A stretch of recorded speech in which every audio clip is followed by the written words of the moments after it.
Казак-орус чек арасында ара жолдо калган кыргыздар курсак тойгозуу үчүн жалданып иштеп жатышат. Алды 36 күндөн бери көчөдө жашап жаткан 150 жарандын маселеси чечилген жок. Соль-Илскидеги чек арада кыргыздардын лагери пайда болду десе болот. Ошол жерде тамак бышырып, ар ким тапкан жеринде уктап жатышат. Шарт болсо жуунуп, болбосо жарандардын бири айтканына караганда сел-саяктай болуп калышты.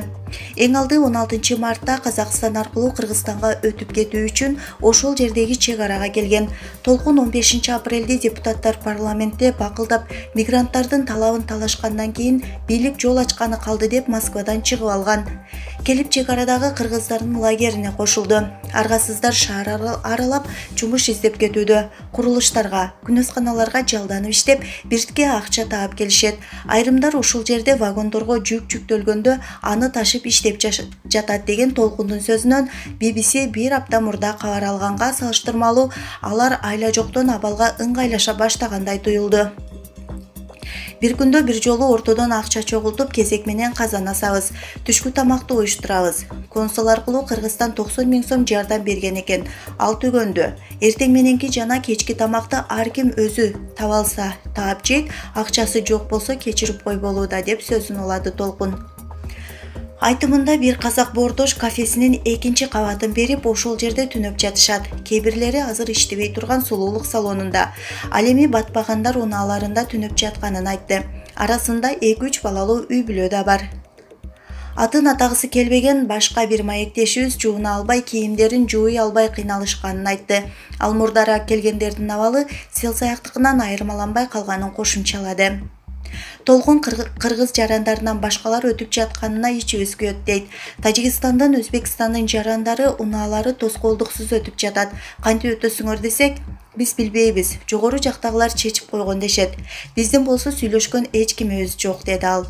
Кыргыздар Казакстандан суранып болсо да кур дегенде жарым күнгө чек араны ачып берсе, келип алгандар өтүп кетет элек дешет. Өздөрүнүн бийлик кооптонуп жатат деп ойлогон жарандар 3 күндө бир кызматкерлер келип текшерүүгө алып жатканын кошумчалашты.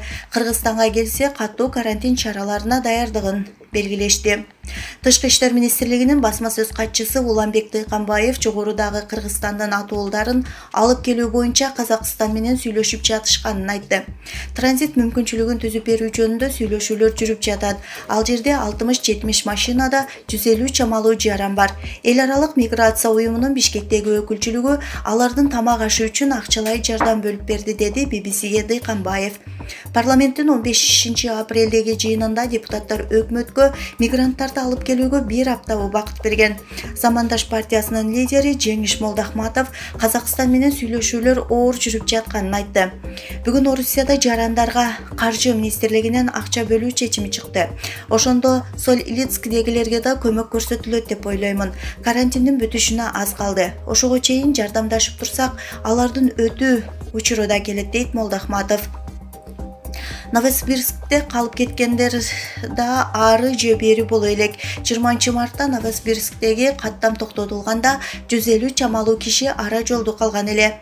Жеңиш Молдахматов ал жерде абал чындыгында оор. 300дөй мекендешибиз бар. Жарымы хостелде, калгандары батирлерде, деди.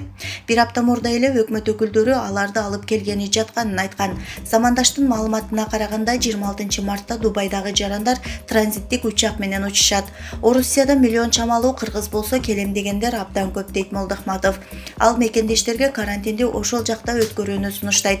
Көп мекендештерге кайрылат элем. Эгер мүмкүнчүлүк болсо, Орусияда калган жакшы. Себеби карантин бүтсө, ошондо Орусияга кайтып баруу оор болуп калат. Карантин бүткөндө ал жерде жумуш абдан көп болот. Анткени көп мамлекеттер жарандарын чыгарып кеткендиктен жумуш орундары арбын.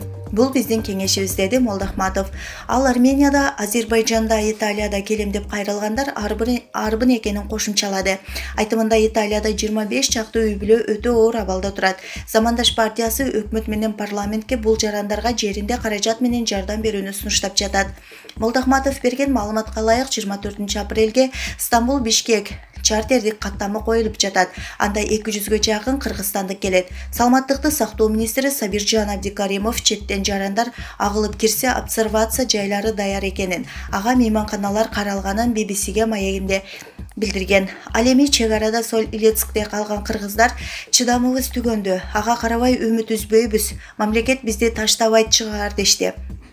Казакстанда 16 мартта чек араларын жаап, өзгөчө абал режимин 30 апрелге чейин узартты. Булак BBC.